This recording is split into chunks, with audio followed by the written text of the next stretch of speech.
오늘 여기 교재는 지금 보신 여기 보면 아까 제6강이란 그 밑에 종합 그랬는데 약해서 종합 그랬습니다. 종합소득세, 종합이라니 종합소득세.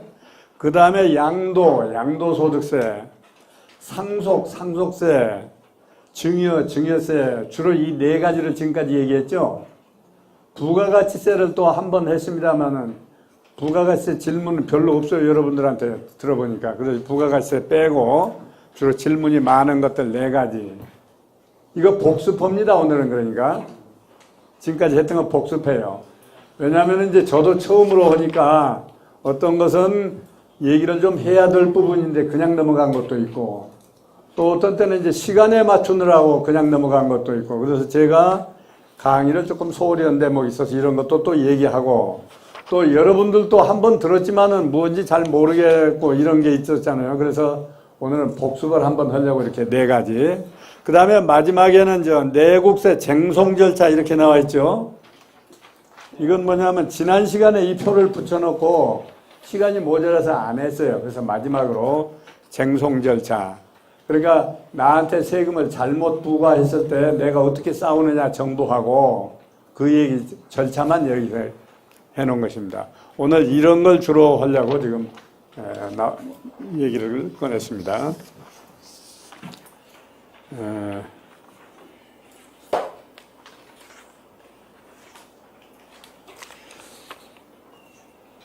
그러면 이제 복습을 하는데 맨 앞에 이제 그러면 뭐가 나왔어요? 종합소득세를 어떻게 계산하느냐 하는 절차도. 그러니까 여러분이 공부한 것 중에 이 하나의 표만 잘 이해해도 짐작은 간단 말이죠. 되게 짐작은 할 수 있다. 그러니까 이 소득세법이라는 법률만 해도 이렇게 한 권의 책이에요. 이렇게 한 권의 책을 여러분하고 얘기할 수 없으니까 그 개요를 이렇게 그림으로 그려놓은 게 이 종합소득세입니다. 여러분 종합소득세는 별로 질문 많지는 않더라고요. 그런데 여러분이 지금 관심 많은 것 중에 종합소득세는 뭐가 있어요? 세 번째 보시면 제일 처음에 종합하는 게 6가지를 종합한다고 그랬죠?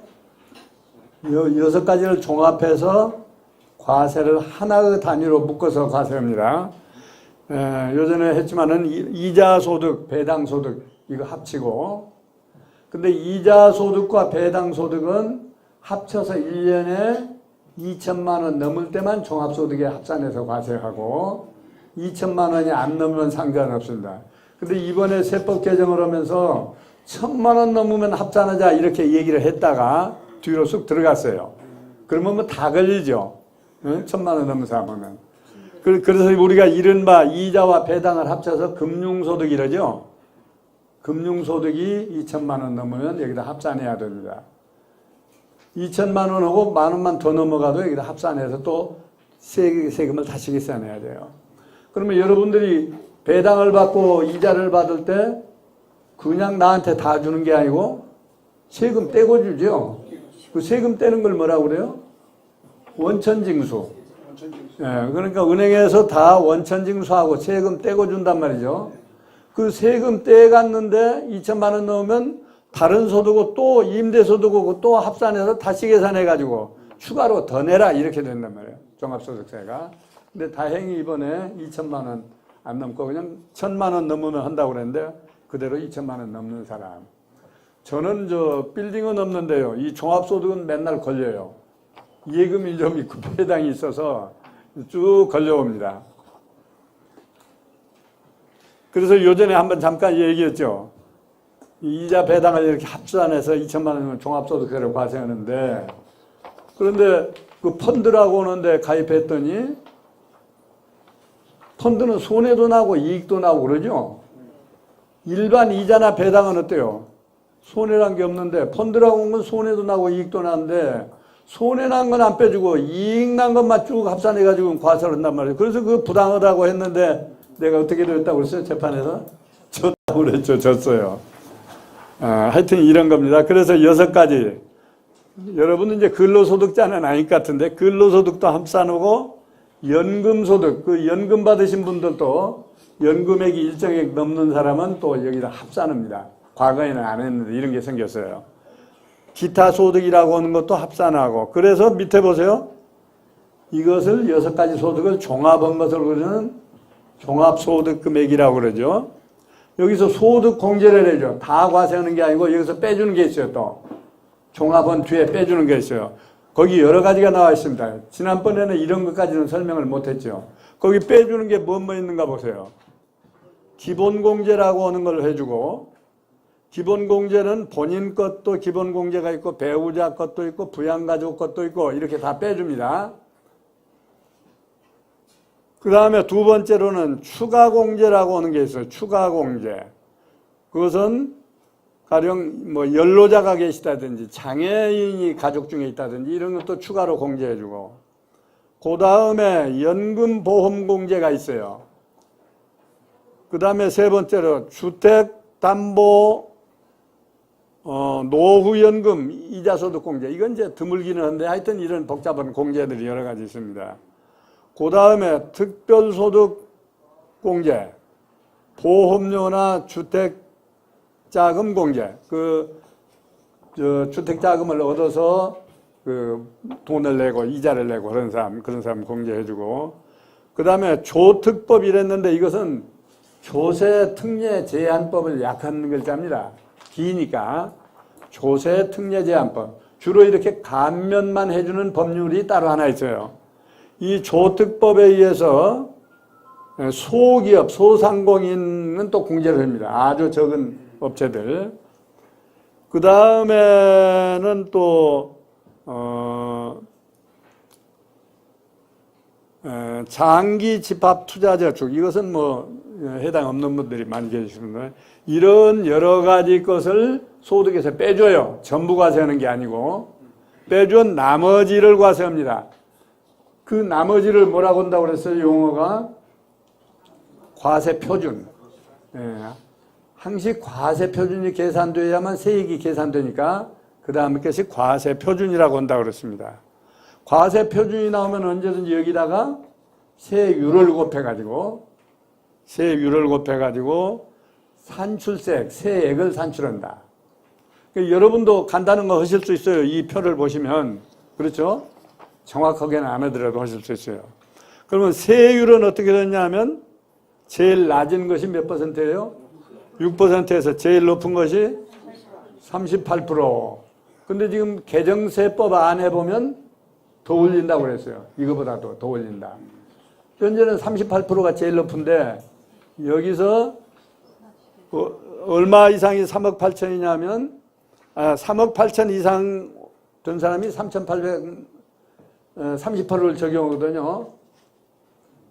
그런데 금년부터 40자, 세법 개정안이 통과되면 40%짜리가 생겨요.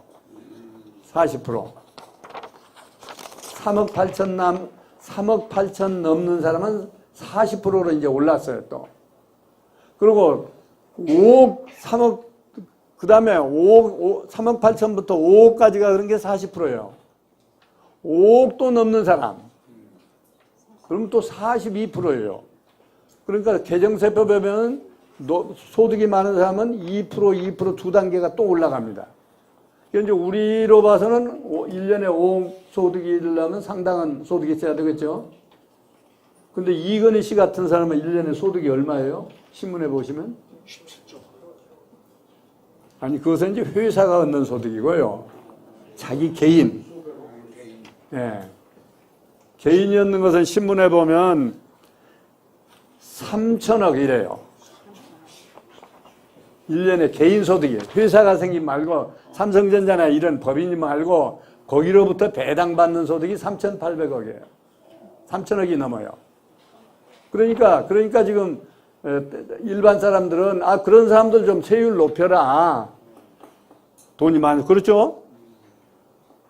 그래서 이번에 2% 올라간 거예요.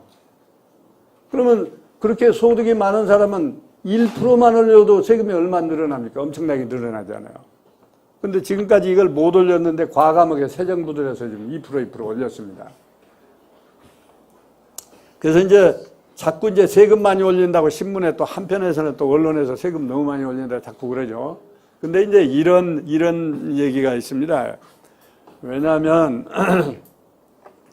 우리 사회가 어떤 사회가 가장 좋은 사회냐, 어떤 사회가. 그래서 특히 이 경제적인 관점에서, 이 소득이라는 관점에서 어떤 사회가 가장 좋은 사회냐. 그래서 이런 얘기가 있어요. 항아리 이론이라고 하는 게 있습니다. 항아리. 뭐냐면, 항아리라고 하는 게 어떻게 생겼어요? 내가 그림을 잘 못 그리냐면은, 항아리라고 하는 거 이렇게 가운데가 이렇게 생겼죠? 항아리. 항아리를 가령 3등분 한다고 합시다. 3등분. 똑같이. 여기 이렇게 3등분을 해요. 그러면 이 길이는 같아요. 크기는 같은데 넓이는 어디가 가장 넓어요? 가운데가 가장 넓잖아요. 이게 중산층이라고 하는 거예요. 이게 중산층. 그러니까 우리 사회가 건전한 사회가 되려면 이 항아리 같이 해야 된다. 소득 분포가. 항아리를 똑같이 3등분 했는데 여기 인원 몇 사람 안 되고, 그렇죠? 또 밑에도 인원 몇 사람 안 돼요. 부자가 아무리 많다고 해도 사람 수로는 몇 사람 안 되고, 가난한 사람도 가난해 죽겠다고 해도 사람 수로니까 적고, 대부분의 사람이 가장 많은 게 여기 산다면 여기. 이걸 보면 중산층이라고 그래요. 그래서 신문에 늘 중산층이 많아야 된다. 중산층이 뭐 죽었다. 뭐 중산층 소득이 올라가야 되는데 바로 그런 얘기예요. 그러니까 공산주의 사회가 지구상에 사라졌습니다만은 공산주의 사회가 옛날에는 어떠냐면 다 정부에 공짜로 일하고 정부에서 배급받고 살았죠. 그러니까 거기는 이런 게 없어요. 가난한 사람도 없고 부자도 없고, 실제로는 그렇지 않지만은 이게 공산주의 사회인데, 자본주의 사회라고 하는 것은 자기가 벌어서 자기가 먹고 사니까 부자도 생기고 가난한 사람도 생길 수밖에 없어요. 그러니까 아무리 정치를 잘하고 아무리 정책을 잘 세워도 최소한의 부자는 없앨 수 없고 최소한의 가난한 사람도 없앨 수가 없어요. 어느 사회든지 자본주의 사회는 가난한 사람도 있고 부자 사회도 있어요. 아주 없앨 수는 없어요. 그러나 항아리처럼 이렇게 사회 모양이 되면 대부분의 사람은 여기 사니까 이게 가장 좋은 사회다. 현재까지는 이보다 더 좋은 사회는 없다. 가장 좋은 사회다. 이렇게 그 경제적인 관점에서는 얘기하거든요.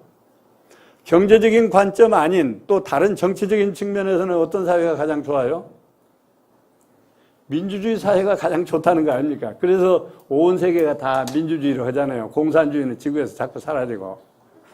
그러면 민주주의 사회라고 해서 완벽하느냐? 민주사회도 완벽하지 않아요.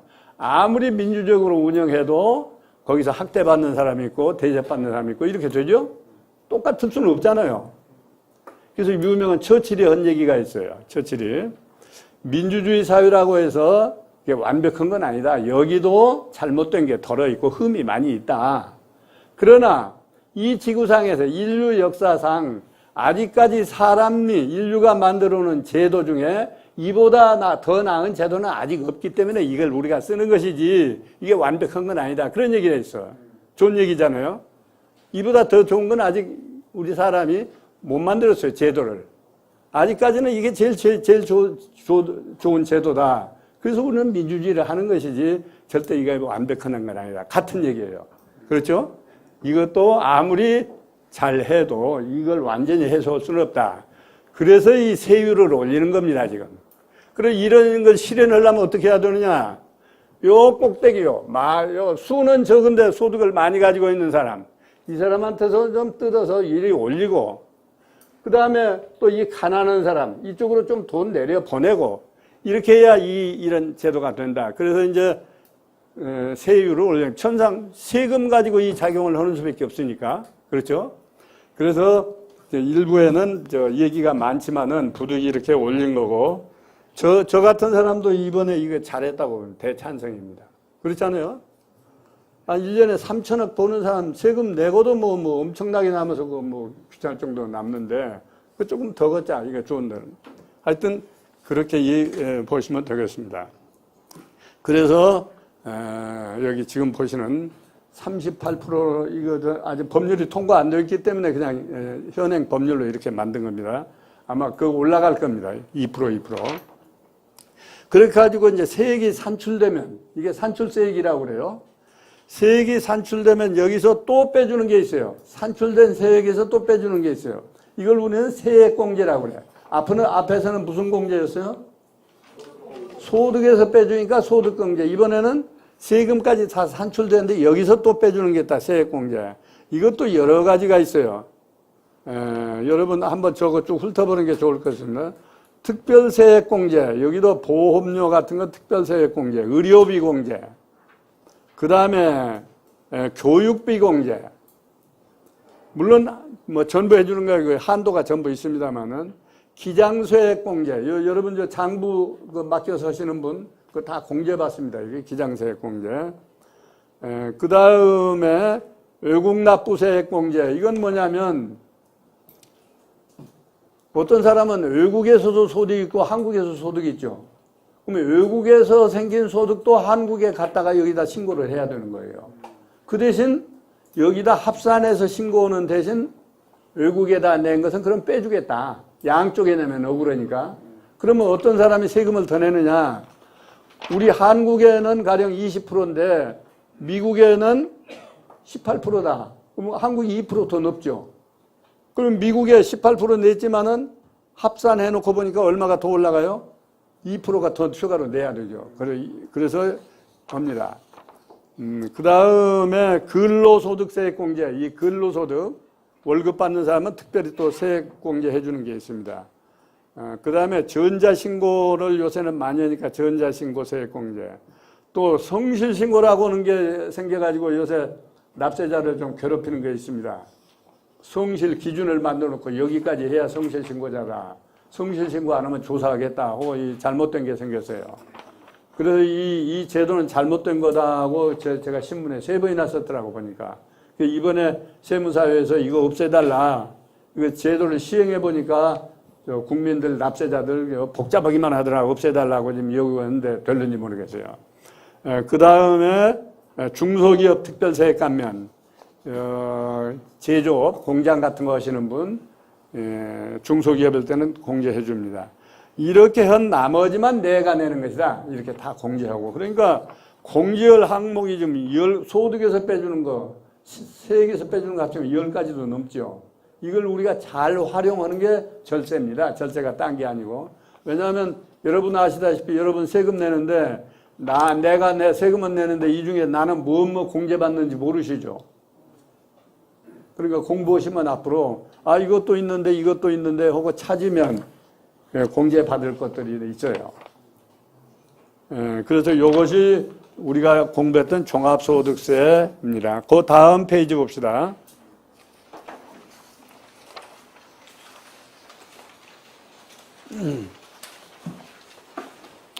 양도소득세도 우리가 공부를 했는데 양도소득세도 비슷합니다. 여러분 이제 공부 이미 했지만은 맨 처음에 양도가액 내가 판 가격이 확정돼야 되죠.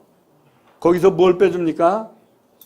취득가액 내가 산 가격. 그러니까 사서 판 차액에 대해서 과세한다고 말이죠. 이걸 소득이라고 해요. 소득, 양도소득. 소득의 개념입니다. 그런데 여기서 또 필요경비를 빼준다. 그 외에 필요경비가 뭐냐면 대표적인 예가 여러분 생각에 중개수수료 이런 게 필요경비입니다. 이거 빼줍니다. 그래서 그 나머지를 양도 차익이라고 그래요. 1단계로 양도 차익을 계산합니다. 얼마 남았는지. 그런데 옆에 보면 뭐 복잡한 게 3가지가 있죠. 여러분 이것까지는 알 수는 없는데 이건 뭐냐면 그 재개발, 재건축한 그 건물들입니다. 재개발, 재건축한 회사는 이 계산이 복잡해요. 그래서 옆에다 써놨는데 지금 여기서 공부하기는 좀 어렵습니다. 그 다음에 요전에 얘기했던 장기보유 공제해 준단 말이죠. 30%를 공제받으려면 얼마 이상 가지고 있어야 된다고 그러죠? 10년. 10년 이상 내가 가지고 있다 팔면 30%를 공제해 준다. 소득에서. 그런데 요전에 내가 개정세법 강의할 때 이걸 이제 15년으로 늘려버렸다고 그랬죠. 10년 있어도 30% 해줬는데 이제는 앞으로는 15년 있어야 30% 공제해 주겠다. 이런 거 아마 통과될 것 같아요. 다. 아직 통과 안 됐는데. 물론 10년 15년, 10년 안 되어도 나는 7년 있다 팔았다, 8년 있다 팔았다 하면 그 기간만큼 다 빼주는 게 있어요. 그러나 최장 얼마 빼주느냐? 30% 빼준다. 이렇게만 보시면 되겠습니다. 이제 이렇게 장기보유 공제까지 한 나머지가 뭐가 나왔어요? 양도소득 금액이 나왔습니다. 그 개념을 명백히 하시라고. 소득. 그 다음에 양도소득 금액이 나왔는데 여기서 또 뭘 빼주느냐? 기본공제라고 하는 걸 빼주는데 이거 눈곱만치 빼줘요. 얼마 빼줍니까? 250만 원. 세금에서 250만 원 빼도 시원찮은데 소득에서 250만 원 빼주니까 이거 눈 가리고 아웅입니다. 근데 이런 건 왜냐면 옛날에 세법 만들 때 그때는 250만 원도 꽤 커서 여기다 공제해 준다는데 요거는 안 알려주고 딴 것만 자꾸 올리니까 옛날 거 그대로 있으니까 화폐 가치는 변했는데 요새는 빼주나 마나. 저도 이제 누가 내 세금 그럼 얼마 됩니까? 하면 이거 계산에다 안 넣고 얘기해 줘요. 이거 빼주나 마나 하니까. 물론 실제 이제 신고할 때는 빼지만은 그 250만 원 빼고 그러면 나머지를 뭐라고 그래요 우리가? 과세 표준이라고 한다고 그랬죠. 이 개념. 아까 종합소득세에도 나중에 세금을 계산하려면 과세 표준이 나왔죠. 과세 표준이 나오면 세율이 반드시 따라오죠. 세율. 이 양도소득세 세율은 얼마냐? 아까 종합소득세 세율하고 같아요. 세율은 같습니다. 그러니까 소득금액 계산 방법이 조금 차이가 나서 그러지 세율은 똑같아요. 그러니까 아까 얘기대로 하면 최하 6%, 최고 38%. 이렇게 한 것이 내가 내야 될 양도소득세다.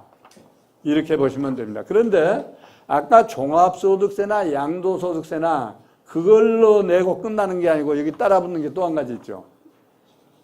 주민세가 또 따라붙어요. 주민세. 요새는 주민세라고 안 하고 지방소득세라고 그럽니다. 그건 지방자치단체로 돈이 가니까. 지방소득세 얼마 더 붙어요? 10%가 더 붙습니다. 국세로 이렇게 계산이 다 끝나면 여기 10% 또 더 붙여요. 그러니까 그냥 이거 붙이고 저거 붙이고 해서 세금 다 나가니까 이게 속상한 거죠, 이게. 그러니까 만일에 40%짜리다 앞으로 내가 40%에 해당된다 그러면 40%만 낸 게 아니고 10% 더 붙으면 44%를 내야 되죠. 이렇게 해서 양도소득세가 계산이 끝납니다. 그 다음 페이지를 봅시다.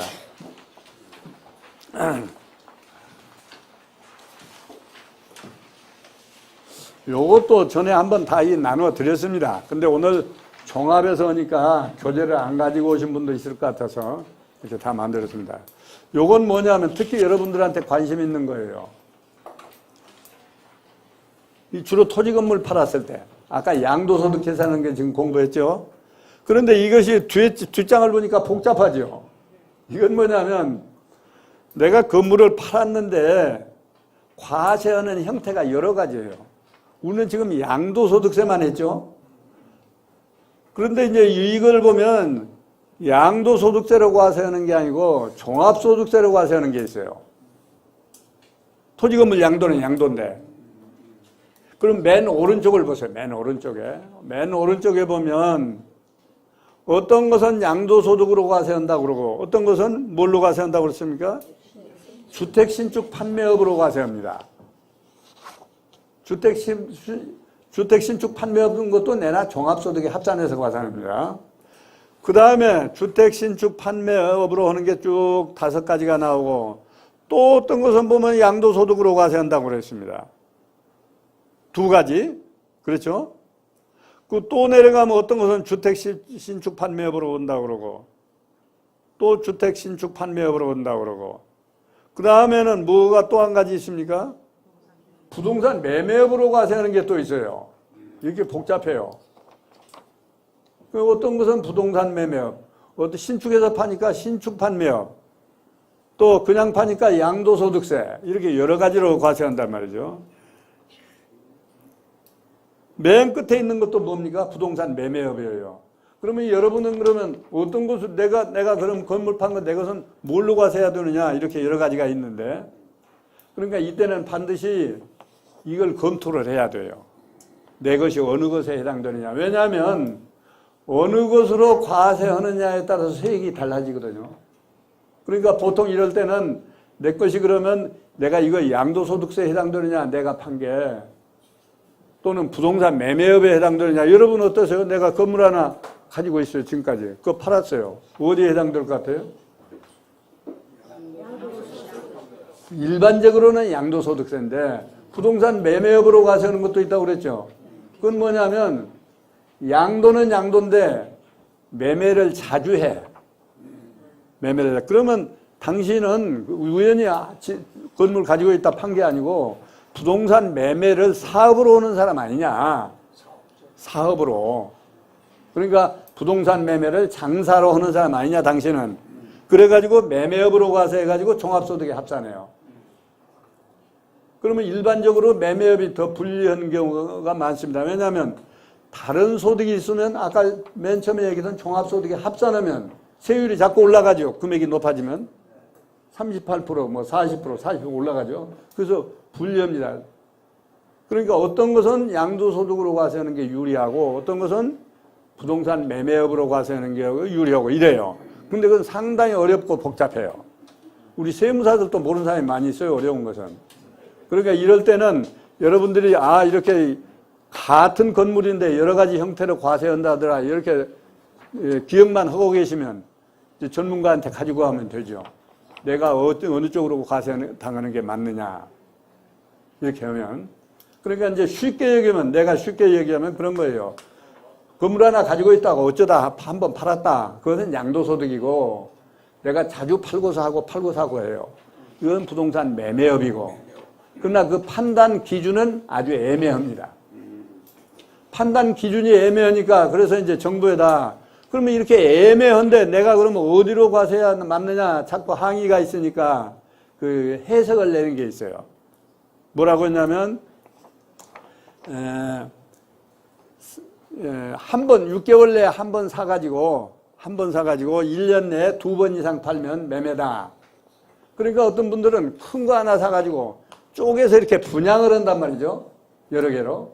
그러니까 이제 큰 사업하는 사람이야. 당연히 그 사업인데 어쩌다 내가 토지가 하나 있어서 이거 여러 사람 이렇게 살 수 있도록 다가구 다주택 지어가지고 쪼개서 팔았는데 이게 매매냐 양도냐 이런 문제가 생겨요. 그래서 여러분 요것만 좀 주의하시면 되겠습니다.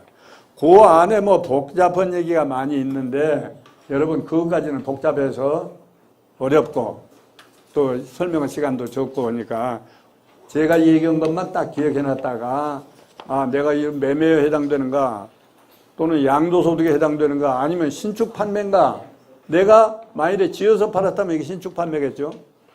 그때마다 세금이 다르기 때문에 이렇게 분류를 해놓은 거예요. 아주 복잡합니다 이게. 그렇게 기억해 두시면 되겠습니다. 질문 하나 있습니다. 예. 매포 차이입니까? 예? 양도하고 예. 주택 판매하고는 예. 세액의 차이가 몇 프로가 있습니다. 그렇게 단적으로 얘기할 수가 없어요. 왜냐하면 신축 판매업은 종합소득에 합산을 하고 그랬죠. 사업소득이기 때문에 종합소득에 합산해요. 그러니까 종합소득 금액이 얼마에 내가 해당되느냐에 따라 달라지거든요. 가령 똑같은 소득인데 나는 또 다른 소득이 있어서 나는 30%에 해당되고 이 사람은 38%에 해당되고 그렇기 때문에 한마디로 어느 쪽이 더 나으냐 이렇게 얘기는 할 수 없어요. 구체적으로 계산이 끝나기 전에는 알 수가 없어요. 그래서 여러분한테 주의를 요한다고 얘기한 겁니다. 그 다음에 이제 그 다음 장 또 한 장 봅시다.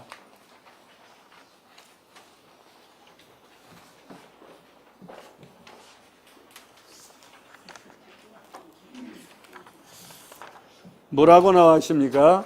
제목이 양도소득세 비과세 감면의 종류. 그러니까 우리가 지금 세금 내는 것만 자꾸 공부했는데 양도소득은 양도소득인데 이러이런 것은 세금 안 내도 좋다 또는 세금의 일정을 빼주겠다 하는 것도 여러 가지 있어요. 보시다시피 엄청나게 여러 종류가 많습니다. 많죠? 많아요. 이걸 다 우리가 활용을 못해서 그래 이렇게 많습니다. 맨 위에 거 참고로 한번 봅시다. 뭡니까?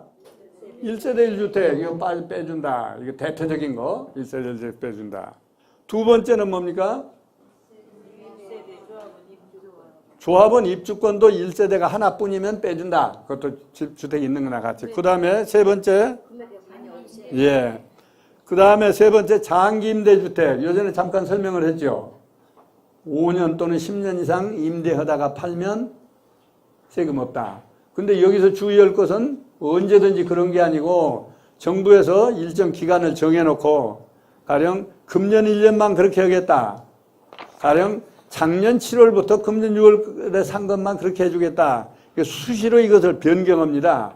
그러니까 이것은 장기 임대는 다 빼준다더라 이렇게 생각하시면 안 되고 내가 어느 시점에 샀느냐 어느 시점에 팔았느냐 그러면 그 시점에 내가 산 시점에 세법에서 빼준다고 했느냐 이걸 다 체크를 해봐야 돼요. 근데 여러분 체크하시기가 어려우니까 이것도 역시 전문가한테 가서 상의를 해야 됩니다. 구청에다 등록을 해야 세무서만 행위만큼은 해당이 안 되죠. 그래 요전에 잠깐 얘기했는데 그 10년 100% 공제받는 거 100% 감면해 주는 것은 구청에 등록을 해야 돼요. 그리고 세무서에도 사업자 등록이 돼야 되고 근데 구청에는 등록 안 하고 그냥 내가 그냥 적당히 했다. 그것은 50%밖에 안 해준다고 그래서요. 그런 차이가 있으니까 그 기왕에 그런 것은 구청에 등록을 하시는 게 좋습니다.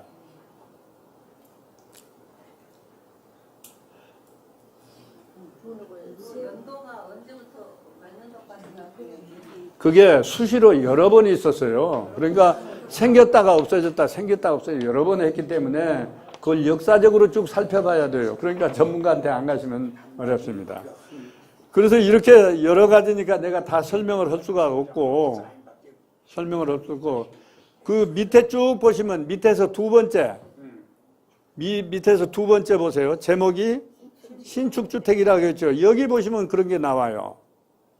5년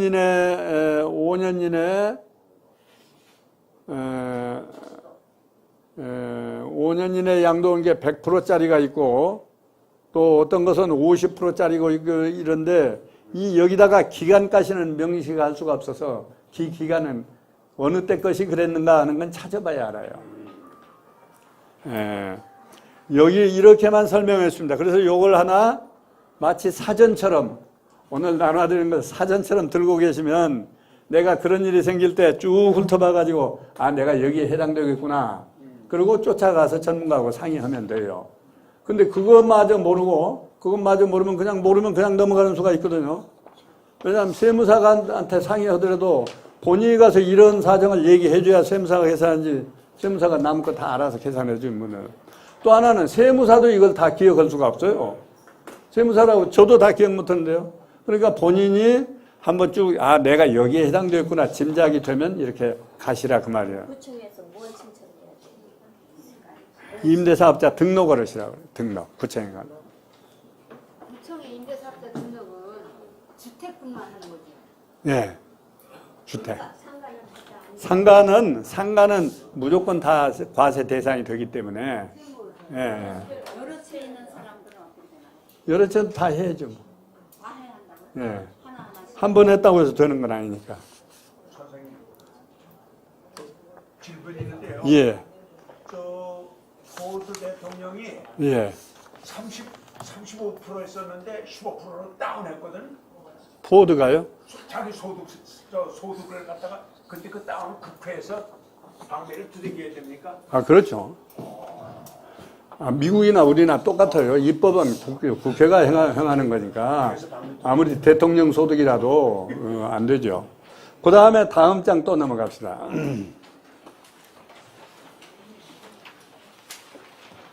여기요 김상헌 회장님이 나더러 1시간하고 쉬었다 합시다 그랬는데 자기가 30분 다 쓰고 와서 강의에서 지금 30분밖에 안 했거든요.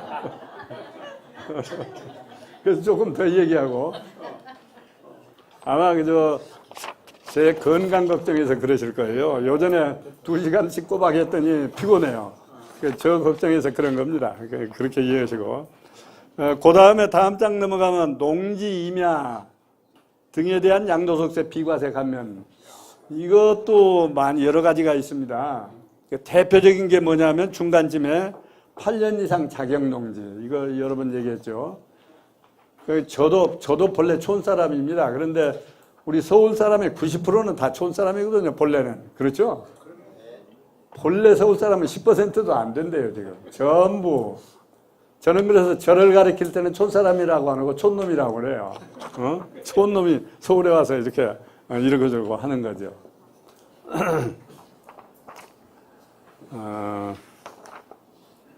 그래서 제가 어디다 전에 한번 한국경제신문에서 맨날 세금 얘기만 쓰니까 그런 것 말고 재밌는 얘기를 한번 쓰라고 그래요. 그래서 무엇 쓸까 하다가 제가 옛날에 서울에 우면동이라는 데 살았거든요. 거기는 꼭 농촌같이 생겼잖아요.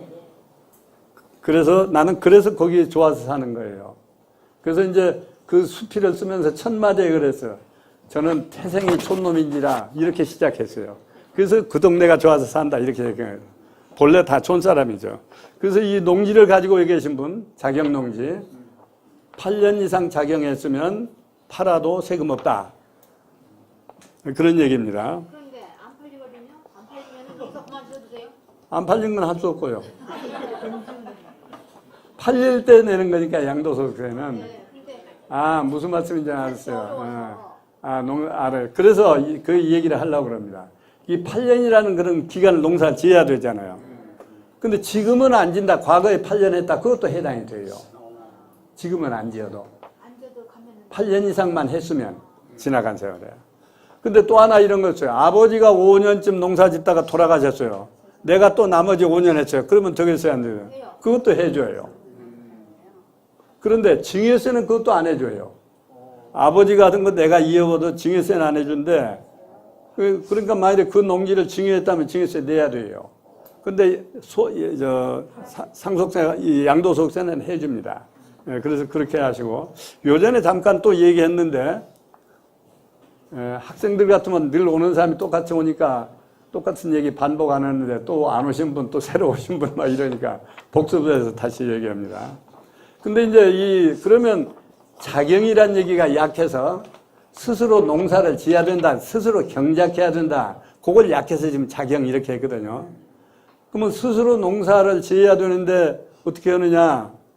내가 꼭 논에 들어가고 밭에 들어가야 하던만 자경이냐? 이제 그런 문제가 생겼어요. 그렇죠? 나는 넥타이 메고도 농사 지었다. 그렇잖아요. 왜냐하면 내가 비료 사다 주고 농약 사다 주고 일꾼 사가지고 감독하면서 이렇게 할 수 있잖아요. 그것도 농사 짓는 거잖아요. 그래서 이게 이제 문제가 되었어요. 그러니까 이제 서울에 사는 분들이 저기다 사놓고 자기는 농사 안 짓고 사람 사서 농사만 지니까 자꾸 정부에서 이거 안 해주겠다. 당신은 안 지었지 않느냐. 이런 문제가 생겼어요. 그런데 나중에 이제 어떤 규정을 만들었냐면 그러면 2분의 1만 자기가 가서 농사를 함께 지었어도 된다. 이랬어요. 그 2분의 1이라는 것도 어떻게 합니까? 그렇잖아요. 아니 공무원님들 어떻게 알아요? 그 사람이 며칠 가서 농사 지었는지 1년 360일 지금 반은 지어야 된다고 하는데 어떻게 알아요? 모르죠. 그래서 이 애매한 규정을 만들어 가지고 오히려 사람을 잡아요. 반은 당신도 농사를 지어야 된다고 그러는데 농사진 흔적 내놔라 이렇게 또. 그래서 이게 해결이 안 되니까 또 이제 어떻게 고쳤느냐면 그러니까 이제 시골의 면석이들 이런 사람들은 다 면에 다니면서 농사 짓잖아요. 여러분 다 아시죠? 면사무소 다니면서 농사 짓고 다 해요. 그런데 당신 면석이었는데 어떻게 당신 농사 반을 지었다고 그러냐? 그거 안 해준단 말이죠. 그러니까 이제 요새는 어떻게 했냐면, 그 1년간의 월급이, 당신이 월급쟁이도 동시에 했으니까, 1년간의 월급이 아마 그것도 3,800만 원인가 되죠. 내가 기억이 없는데. 그 이상 된 사람은 당신 농사 지었다고 볼 수 없다. 이렇게 또 고쳐놨었어요. 그러니까, 그래서 전에 이런 일이 있었어요. 한전에 다닌 사람이 있어요. 한전 월급 많거든요. 그런데 이제 한전에도 이렇게 사무 보는 사람이고 기술자예요. 그러니까 2교대로 근무를 하더라고요. 하루는 일하고 하루 쉬고. 그러니까 자기가 농사를 짓던 걸 평택에 있는 농지를 팔았어요. 근데 세금 덜컥 매겼어요. 당신 한전에 다닌 사람이 어떻게 자기 농사 짓느냐. 손수 지어야 되는데. 그러니까 이 사람이 항의를 했어요. 나는 2교대 하니까 하루는 일하고 하루는 농사 짓는다. 왜 못하느냐? 근데 그걸 안 받아들여줘요. 이렇게 애매한 것들이 많이 있어요. 그래서 요새는 이제 소득으로 딱 잘라서 3,800인가 얼마 돼요. 3,600이든가? 3,800일 거야, 아마. 그 1년간의 월급이 그 이상 받는 사람은 뭐 자기가 농사 지었다고 뭐 따따따 해도 안 해주겠다. 이렇게 고쳐버렸어요. 그런데 현대판, 소위 우리 자본주의 사회의 현대판 경영이라고 하는 것은 자기가 꼭 해야만 하는 경영은 아니잖아요. 이건희 씨가 머리만 쓰지 자기가 모릅니까? 그렇잖아요? 그런데 경영자는 이건희란 말이죠. 마치 농사도 자기가 머리 써서 했는데 당신은 물속에 안 들어갔으니까 자격으로 못 본다. 이거 불합리하죠. 근데 그런 것이 지금도 살아 있습니다. 시골에 먼 밭 많이 가지고 계신 분 유의하시면 됩니다. 과거에 지었더라도 8년만 지었으면 됩니다. 부자 간에 합쳐서. 어제는 제가 여주를 갔다 왔어요. 여주 가는 전철이 생겨서 여러분 아시죠? 저 분당에서. 그걸로 어제 갔는데 가면서 보니까 이게 지상으로 가거든요. 쭉 지상으로 가니까 요새 이 숲이 이렇게 우거지고 해서 아주 좋아요. 꼭 영화나 텔레비전에서 외국에 뭐 이렇게 여행 가면서 들판으로 가는 게 그 생각이 나더라고요. 아주 좋아요. 요 다음에 마누라하고 한번 가기로 했어요. 여주를. 그런데 보면 그 넓은 좋은 땅들 이렇게 자경이냐 아니냐 시비가 많아요, 지금. 그래서 주의해야 되고 또 하나는 임야 있죠, 임야. 시골에다 산을 두고 있는 사람들 많이 있어요. 어떤 사람은 뭐 선산도 이렇게 크게 두고 있고 이런 것도 팔면은 또 문제가 돼요. 근데 임야도 이 농사 짓는 거고 비슷한데 임야는 조금 다른 것이 농사 짓는 것은 실제 사람이 들어가서 이렇게 해야 되는데 산은 그냥 있어도 나무 자라고 다 하죠. 그럼 어떻게 자기가 산을 다스렸다고 보느냐 그런 문제가 있어요. 그래서 그 임야 소재지에서 임야가 있는 그 시군에서 당신은 살기만 하면 10년 이상 살기만 하면 그냥 이 산농사 지었다고 봐주겠다 이런 게 있어요. 그래서 어떤 분은 친구하고 같이 이렇게 산을 사두었다가 저거 일가 되는데 이 계산해달라고 와서 계산해줬더니 나더러 틀렸다고 그래. 왜 그러냐? 자기 친구보다 훨씬 세금이 더 나왔다고요. 내가 계산한 게. 보니까 그 친구는 일찍 주민등록을 그리 딱 옮겨놔가지고 거기서 상계되어버려서 세금 감면이 되고 이 사람은 서울에다 계속 두었어요. 그래서 안 되는 거예요. 근데 나한테 와서 형님 계산한 게 세금이 더 나왔어요. 깜짝 놀랐어요. 그런 거. 그래서 이렇게 법률을 잘 알면 그것이 바로 절세지 다른 절세 방법이 없어요. 하여튼 그런 내용입니다. 농지도 여러 가지 형태로 지금 감면 형태가 있다. 제가 대표적인 거 하나만 얘기했습니다. 그 다음에 밑에 보면은 기타 양도소득세 비과세 감면 유형 이것도 있는데 요 뒷장까지 보세요. 여러 가지 수십 가지가 나와 있습니다. 이 세무사들도 다 몰라요. 왜 세법이 이렇게 복잡해요. 지금 제목만 따가지고 왔는데 이렇게 복잡한데 세법 책을 다 들여다보면 얼마나 복잡하겠어요. 그 뒷페이지까지가 전부 다 기타 감면하는 세금들입니다. 이렇게 보시면 되겠습니다. 그 다음에 상속세 봅시다. 상속세. 7페이지라고 되어 있습니까? 아주 얘기한 김에 조금만 더 하고. 그래서 회장님 맨날 나들 1시간 하고 쉬라고 그러는데 얘기하다 보면 쉴 시간이 없어요. 상속세 이것도 다 공부한 겁니다. 그런데 처음에 1시간에 그냥 상속세 증여세를 처음에 다 끝내버려서 제가 생각해도 너무 슬슬 넘어갔어요. 그래서 복습을 다시 하는 겁니다. 상속세는 어떤 재산에 대해서 내느냐? 모든 재산에 대해서 상속세는 내야 돼요. 모든 재산에 대해서. 그래서 요전에 제가 말씀드렸죠. 피아노도 있으면 다 세금 내야 되고 옛날에 시계 비쌀 때는 벽시계도 다 계산 시간 세금 냈어요. 근데 요새는 그게 하도 흔해서 그런 건 과세 안 합니다. 그래서 모든 재산에 대해서 세금을 낸다. 그런데 문제는 그 밑에 저 조그마한 글자에 괄호 속에 보면 본래의 상속재산뿐만 아니고 거기다가 플러스 간주상속재산이라는 거 있어요. 여러분 나하고 다 공부한 겁니다. 이러이러한 것은 본래 상속재산은 아닌데 상속재산에 포함시켜라. 그래서 요새 묻는 것들이 많이 있는 게 요새는 보험이 아주 우리 사회에 많이 드는 때라 보험을 아버지가 들어놓고 돌아가셨는데 이것도 상속세 내야 됩니까? 많이 물어봐요.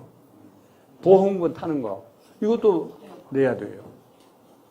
그런데 보험회사 의무사원들이 과거에 10년 이상만 보험 들었으면 세금 안 낸다 이렇게 선전을 많이 해가지고 다 안 내는 줄 알고 있어요. 얘기해보면. 보험회사 지금 10년만 있으면 안 낸다고 그랬는데 다 내야 돼요. 다만 그동안에 보험료를 누가 냈느냐 그 낸 사람 거다 보험금은 이렇게 보는 거예요. 그러니까 아버지가 보험금을 7년 내다가 돌아가셨어요.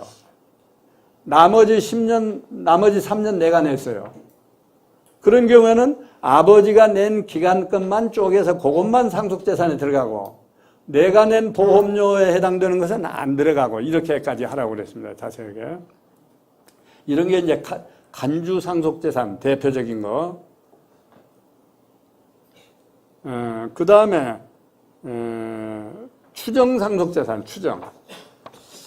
간주하고 비슷한데요. 간주상속재산에 해당되는 것은 무조건 거기 들어가야 돼요. 안 들어가면 안 돼요. 근데 추정이라고 하는 것은 뭐냐면 내가 입증만 하면 거기 빠져나올 수 있다. 내 것이 아니라고 하는 것은 입증만 하면 빠져나올 수 있다. 이게 추정상속재산이에요. 요전에 다 그 내용은 얘기했습니다. 이제 복습입니다. 이렇게 해서 모든 재산에 대해서 상속세를 내는데 여기도 비과세, 근데 이 상속재산은 비과세하는 게 아주 짜요. 별로 없어요. 과세에서 빼주는 게 뭡니까? 금양, 임야. 그러니까 저 요전에 얘기했죠. 산소, 산소 때문에 가지고 있는 산, 이런 건 비과세 빼준다. 그것도 다 빼주는 게 아니고 일정한 면적이 있어요. 그런 거 빼준다. 아주 적습니다. 그 다음에 무슨 공익재단에다 이렇게 기부한 거 이런 거 빼준다. 거의 해당이 없어요. 그 다음에 이제 공과금, 장례비 이런 거 빼준다.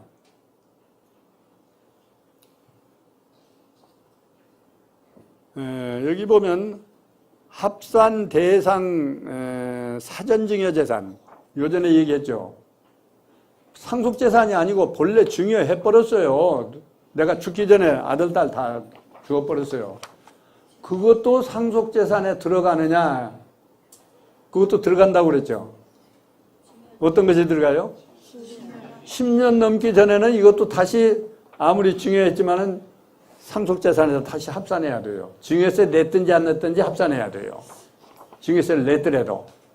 이게 이제 문제란 말이죠.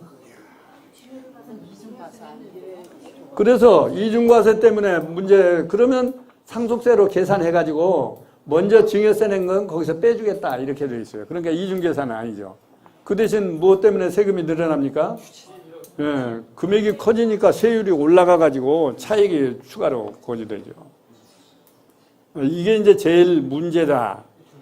근데 이제 그 증여가 10년이라고 하는 게 상속인, 아들, 딸한테 증여한 것은 10년 내에 합산되는데 아들, 딸 아닌 다른 데다 증여한 것은 5년 내의 것만 합산합니다. 5년. 그러니까 아들, 딸 말고 다른 사람한테도 많이 주세요. 그 5년 넘으면 괜찮으니까. 요새 기부 많이 하라고 자꾸 하죠.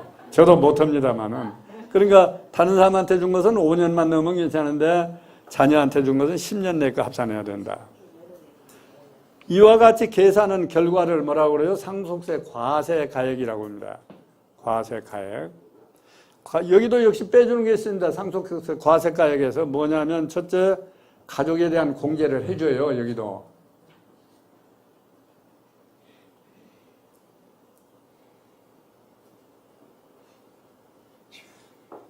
요전에 한번 여러분하고 쭉 얘기했는데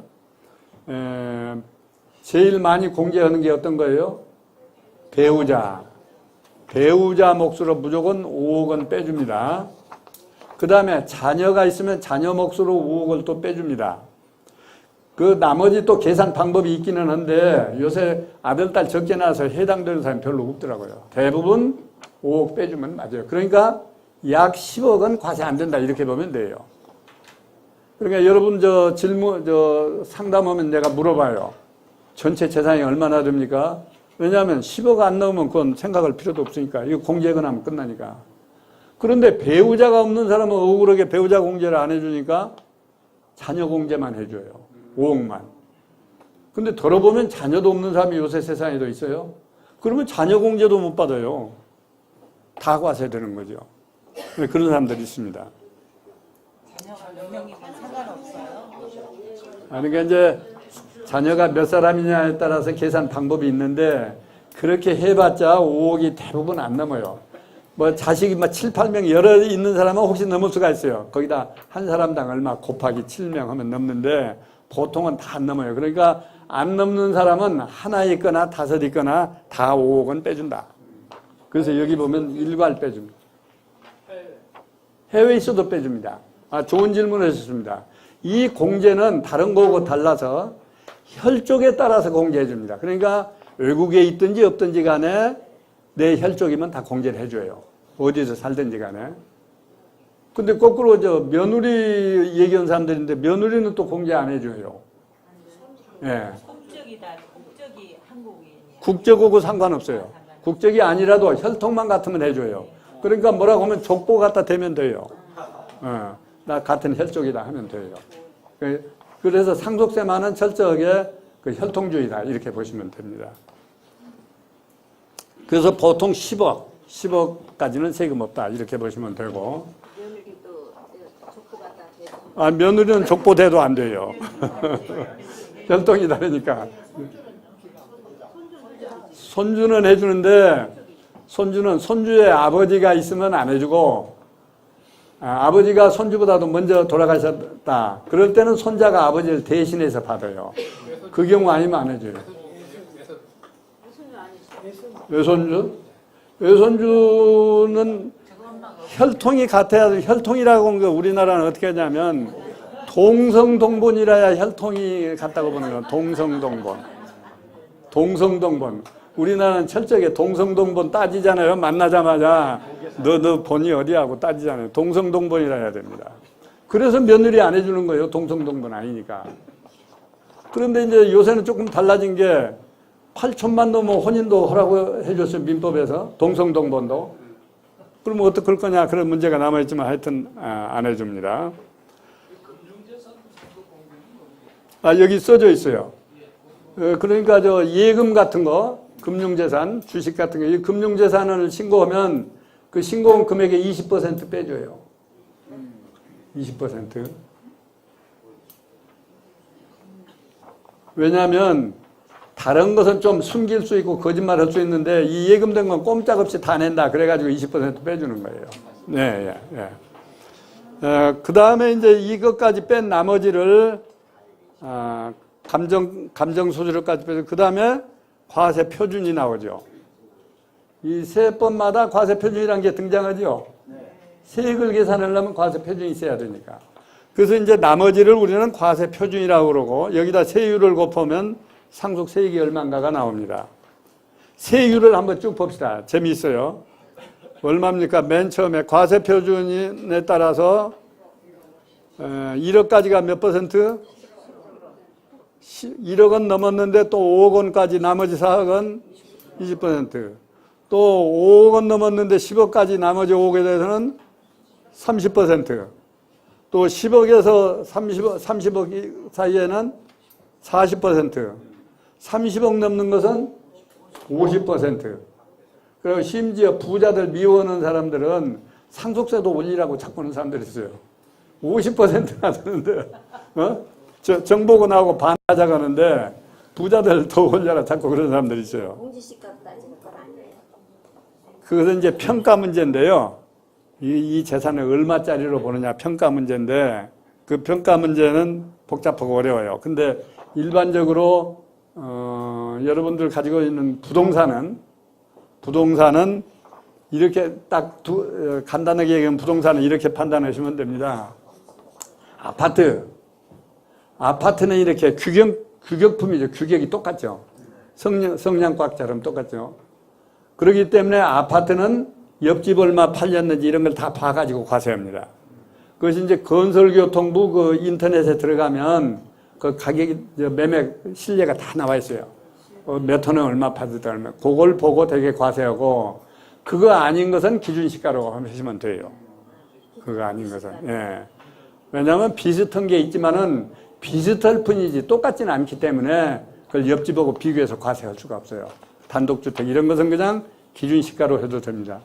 엊그제도 상담 누가 하셨는데 보니까 기준시가는 3분의 1밖에 안 돼요, 시세에. 그치.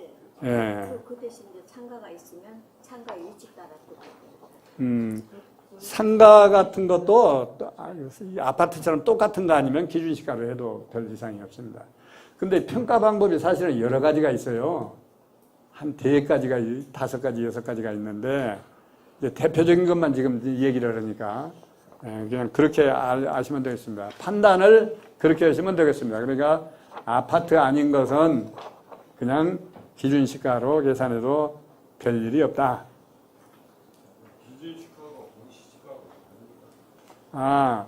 본래 법률상 이름은 기준시가입니다.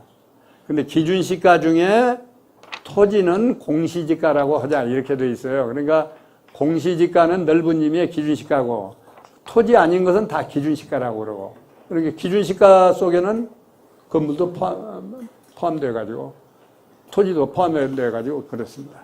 예. 여기 5억이라고 돼 있으면 15억에 해당되는 건가요? 5억이 10억은 기본 공제가 되는 거고. 그러니까 아까 과세 표준은 10억을 뺀 나머지를 과세 표준이라고 그러니까 요거 서 있는 것은 과세 표준을 얘기한 거예요. 실제 액은 15억이겠네요. 그렇죠. 15억을 가령 15억이다 상속재산이. 그런데 뭐 배우자 공제 빼고 또 자녀 공제 빼니까 5억밖에 안 남는다. 그 5억이 과세 표준이잖아요. 그걸 기준해서 이 세율을 적용한다. 예. 그것은 요전에 잠깐 설명했는데, 여러분 이거 누진 공제를 적어줘야 편하니까.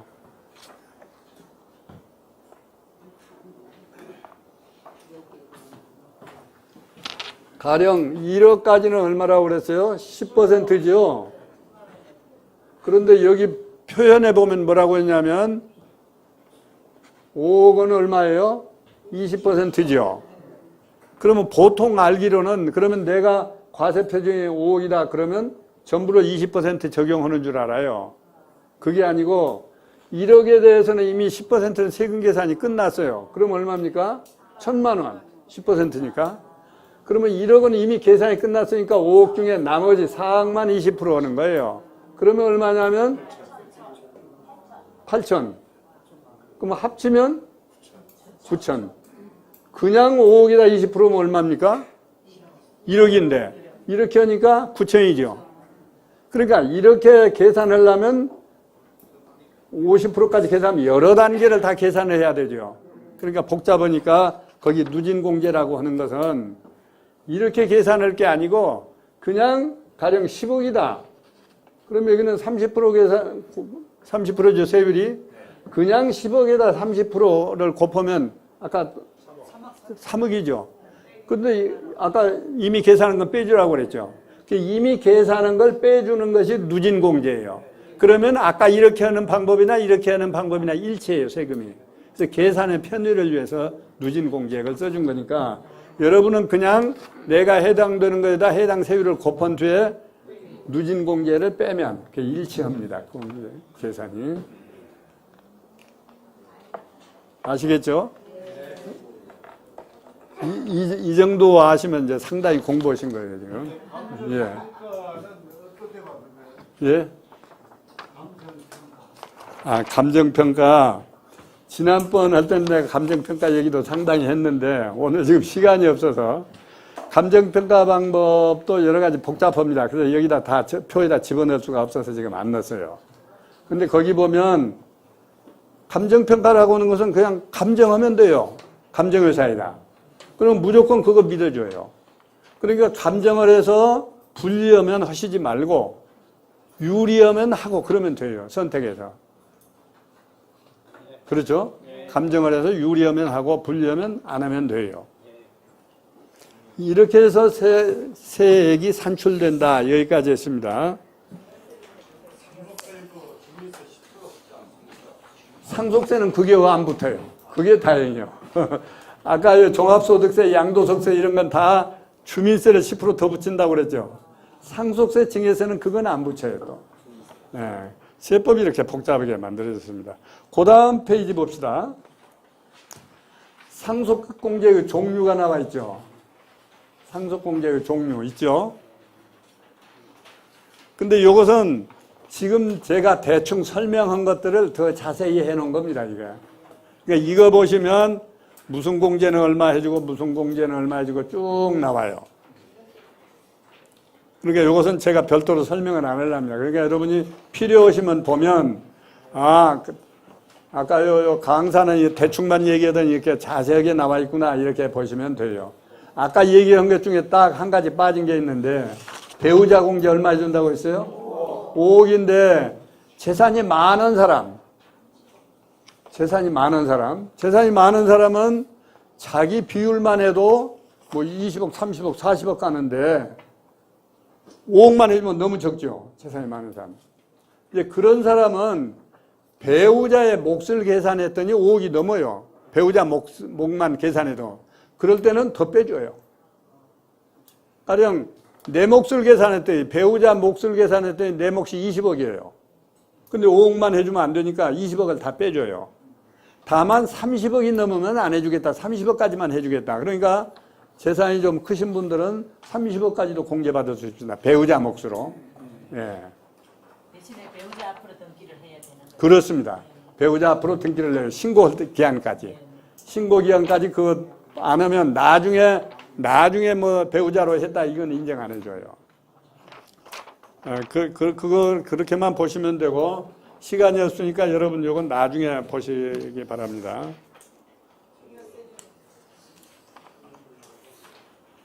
그 다음 페이지 한번 봅시다.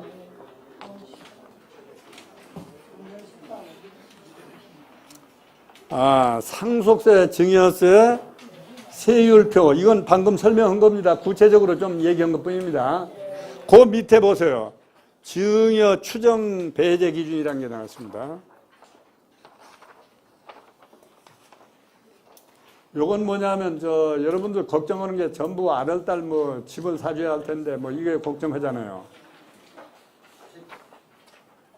그런데 실제로는 아들, 딸 돈이 아니고 부모 돈으로 사주었는데 이거 무슨 돈으로 샀느냐 물어가지고 그걸 대지 못하면 증여세를 매긴다고 그랬죠.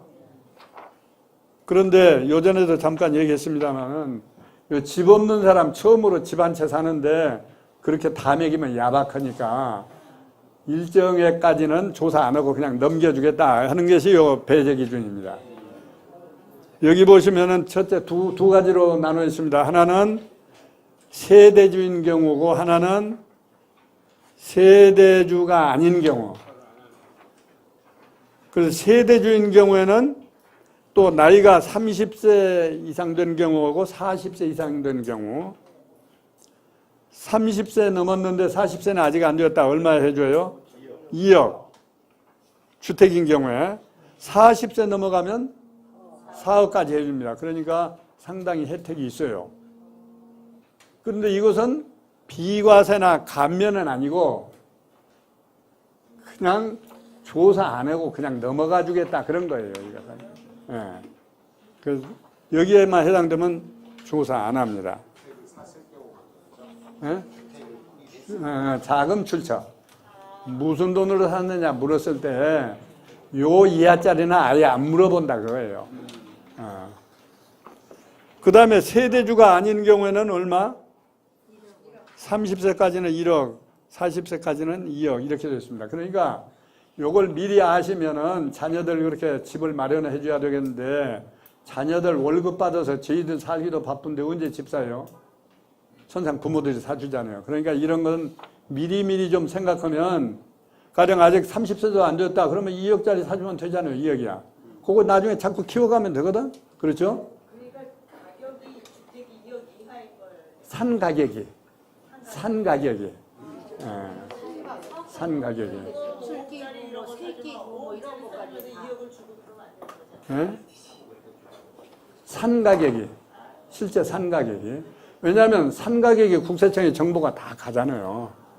매매 가격이.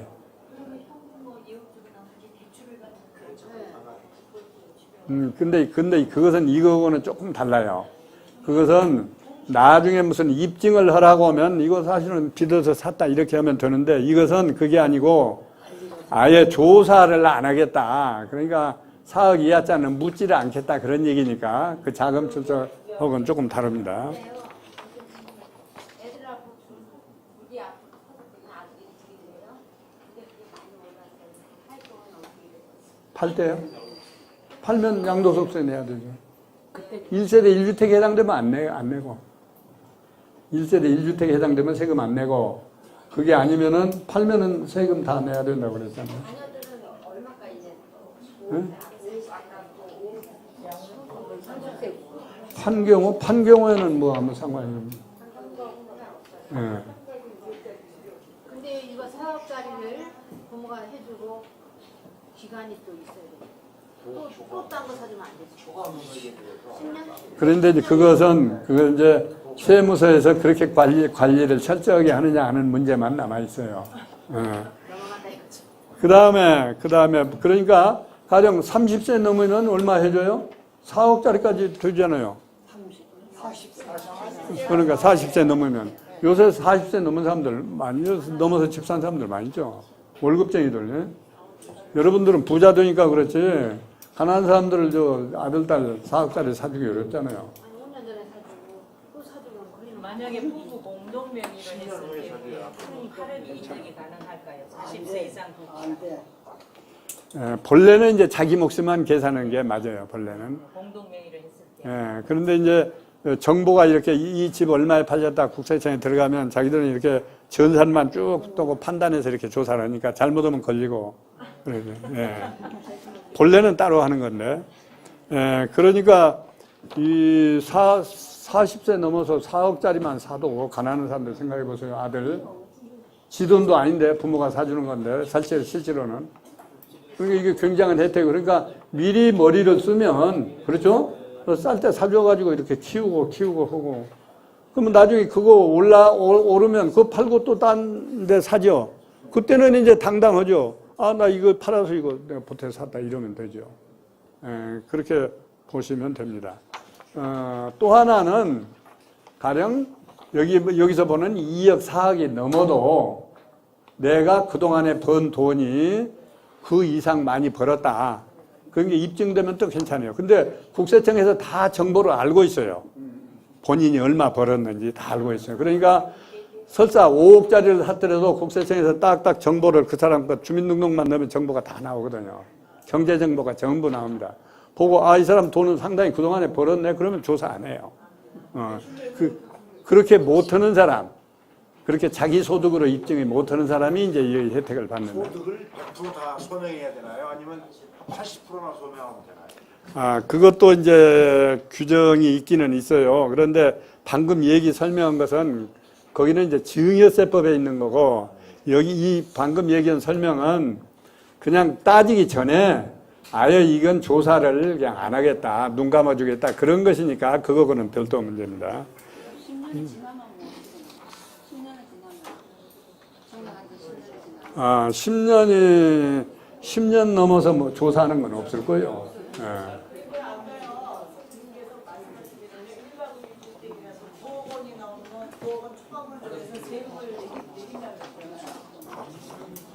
언제예요? 양도소득세 얘기예요? 양도소득세? 예, 먹여요. 예. 그렇게는 모르신다니까, 지금. 왜냐하면 그게 9억 초과액이 얼마냐에 따라서 세율이 아까 여러 단계잖아요. 그러니까 어디에 해당되느냐에 따라 다르니까 모르고 9억은 넘었더라도 1세대 1주택인 경우에는 80%를 또 빼줘요. 넘은 금액에서. 그러니까 사실은 조금 과세하는 거예요. 부부간 증여해서 6억까지 세금이 없다고 그랬죠. 예. 그런데 5년 후에 증여받았다고 6억을 받고 팔면은 양도세가 없으니까 아니, 9억은 상관없어요. 그 증여를 6억에 했는데 예. 5년 후에 예. 증여받은 사람이 그걸 팔아요. 예. 근데 6억을 받았다고 그러면 아, 증여받은 가액을 빼줘요. 취득가액으로. 6억을 빼주면 예, 예. 그러니까 세가 없다. 예, 예. 그 다음 이제 마지막입니다. 증여세 세액 계산 흐름도가 있습니다.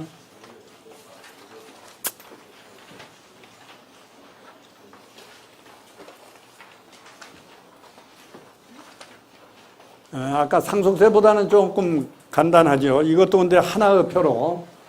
오늘 나누어 드린 것은 전부 사전적인 의미가 있습니다. 사전으로 보시면 돼요. 모르는 거 있으면 사전 찾아보잖아요. 그래서 이렇게 전부 표로 만들었으니까. 이것은 보면 증여재산 가액이 얼마냐에 따라서 이제 세금을 매기는데, 그러면 얼마짜리인 줄 어떻게 하느냐? 아까 이 평가 얘기를 했죠. 그럼 그 평가 방법으로 평가를 해서 얼마짜리인가? 아까 뭐라고 그랬죠? 아파트 같은 것은 똑같은 게 많기 때문에 똑같은 게 얼마에 팔렸느냐. 이게 국토교통부 정보가 있어서 그건 할 수 없이 되겠는데, 나머지는 그냥 뭘로 하면 된다고 했어요? 기준시가로 해도 된다고 얘기했습니다. 근데 이제 특별한 경우인데 이런 경우는 한 번 있었어요. 내가 딱 한 번밖에 못 봤, 2번 봤나? 그 공무원하고 어떻게 잘못 사귀었는지 공무원이 감정을 했어요. 자기 돈으로. 본래 감정은 납세자가 하고 싶으면 하고 안 하고 싶으면 안 하거든. 감정을 했더니 엉뚱한 가격이 나와버렸잖아요. 이걸로 과세를 했어요. 그러니까 이제 재판을 했어요. 아니, 법률에 그런 규정이 없지 않느냐. 이렇게 재판을 했는데 판결도 그쪽 편을 들었어요. 근데 그 이유가 이렇습니다. 왜 그럼 그쪽 편을 들어뒀냐. 이 사람이 지금 증여할 때 하고 살 때 하고 그동안의 그 동향을 보니까 그 지가라든가 이 가격 변동표를 보니까 그 변함이 없다든지 또는 변동이 있다든지 그런 경우에는 이렇게 감정가격으로 과세할 수도 있다. 이런 판결이 나왔어요. 그래가지고 그 사람은 아주 억울하게 당했어요. 그러니까 아마 공무원도 이랬을 거예요. 꼭 미워서보다도 시세가 얼마인 줄 뻔히 알고 있는데 기준시가로 하다 보니까 워낙 차이가 많이 나니까 그러면 내 돈이라도 들어서 감정해보자 이렇게 했는지 모르겠어요. 그래가지고 감정가격으로 매겨. 그런데 보통의 경우에는 그런 경우 없습니다. 저도 꼭 한 번인가 2번인가 봤어요. 그러니까 이제 판사도 또 똑같은 사람이야. 그러니까 그런 경우가 있었는데.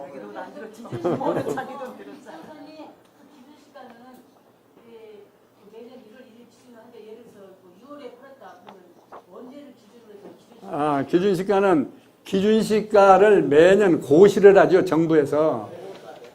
고시한 날 기준입니다.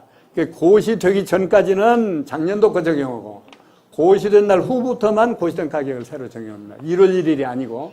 왜냐하면 이 고시를 꼭 1월 1일에 하는 거 아닙니다. 그래서 언제 고시했느냐에 따라서 이렇게 달라집니다. 그런데 또 재미있는 것은 지방세, 취득세 같은 거, 재산세 이런 것은 또 고시는 늦게 해놓고 1월 1일 기준에서 또 가세요. 그러니까 이 법마다 이렇게 모두 달라가지고. 하여튼 그렇게 봅시다. 이렇게 하고 그 다음에 채무 부담액을 빼준다 그랬죠. 증여를 받았는데 빚도 떠안았다. 그러면 이 빚은 빼줍니다. 근데 여기서 주의해야 될 것은 그러면 내가 지금 증여하고자 하는 게 10억짜리 건물인데 거기 은행에서 5억 빚을 얻어가지고 저당을 잡았어요. 그거 아들한테 증여했어요. 그러면 증여세는 얼마에 대해서 매겨요? 5억에 대해서만 매기죠. 그렇게만 생각하고 이렇게 한 사람들이 있더라고요. 그 어떻게 해서 그랬느냐 그랬더니 누가 그렇게 가르쳐 줬다고 해요. 근데 뭐가 주의해야 되느냐면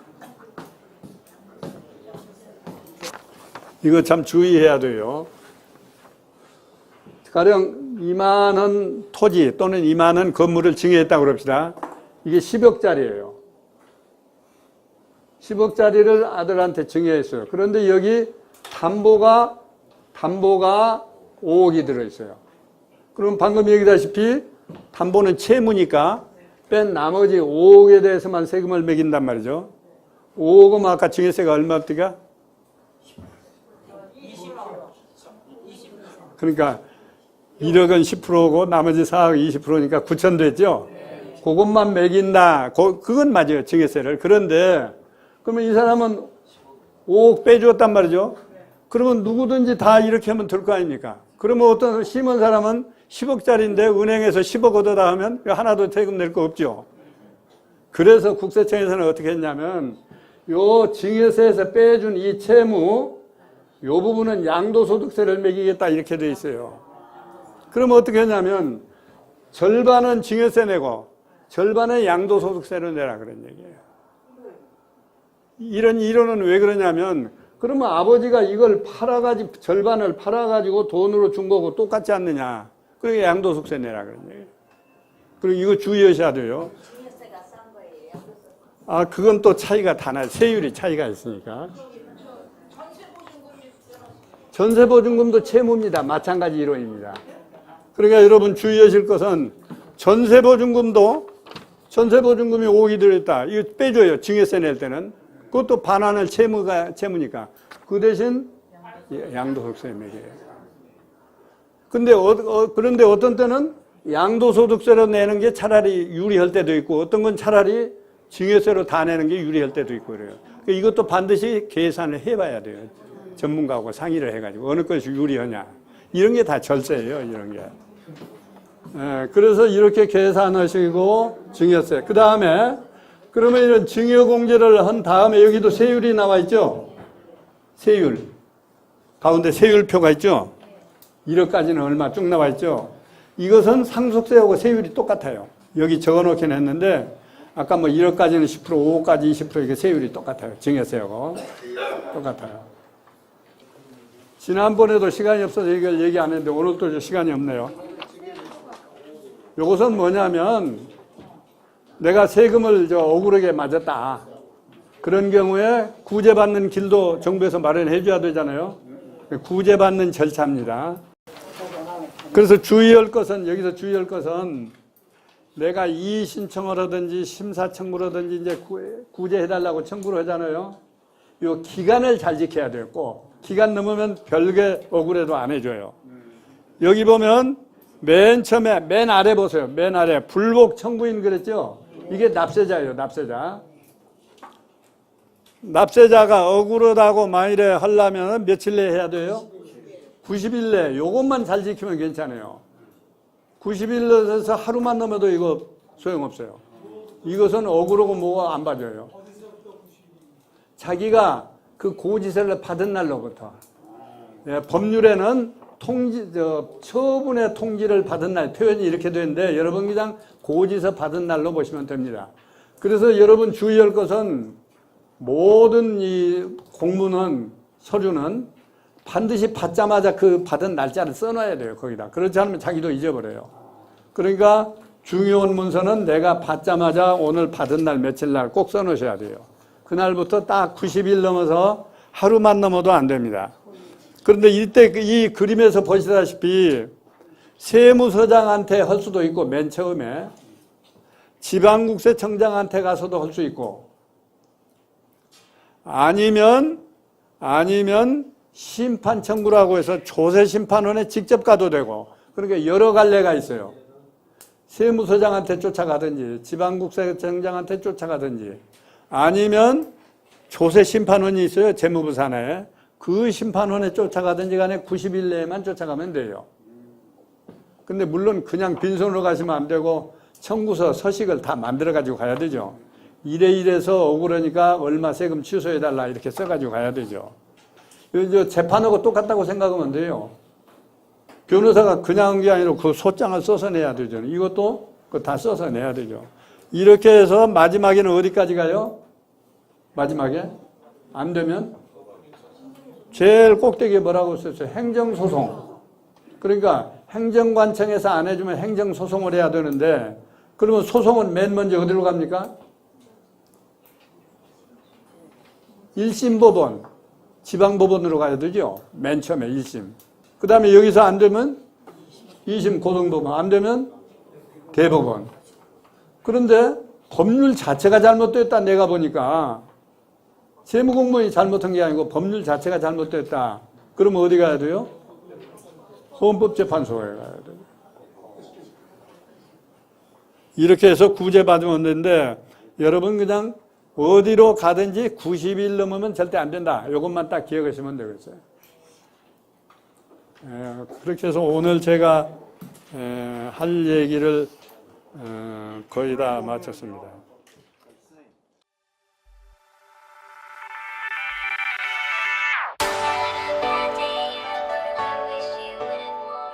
강남구 논현동에 위치한 대지면적 약 75평, 연면적 약 200평의 수익형 부동산 개발 사례입니다. 인지도 있는 브랜드와 연계하여 임차인이 선호하는 최상의 공간을 만들어갑니다. 소호 사무실을 계획하여 수익률을 극대화하였습니다. 1층 필로티를 활용한 편리한 주차, 풀옵션 주거 공간과 독립된 옥상 정원, 전용 면적 5평에서 7평대까지 고급 임대주택의 수익 극대화가 되도록 가구와 자재를 선별하였습니다. 풀옵션으로 전자제품, 가구류와 집기류가 모두 포함되도록 계획하였습니다. 매각 시 자산가치가 높을 건축물로 디자인하였습니다.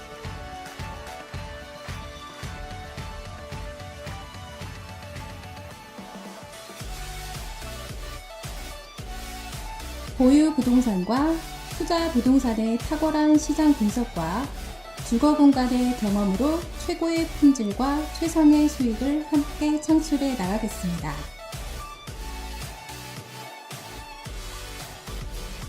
책임, 위탁, 전소, 일반 관리 등 건물주 취향에 따라 선택 가능합니다. 수금 책임제로 월세 미납 시 대납해 드립니다. 공실 클럽 및 제휴사의 광고를 통한 타사 대비 공실률 최소화로 인해 수익률 증가가 가능합니다.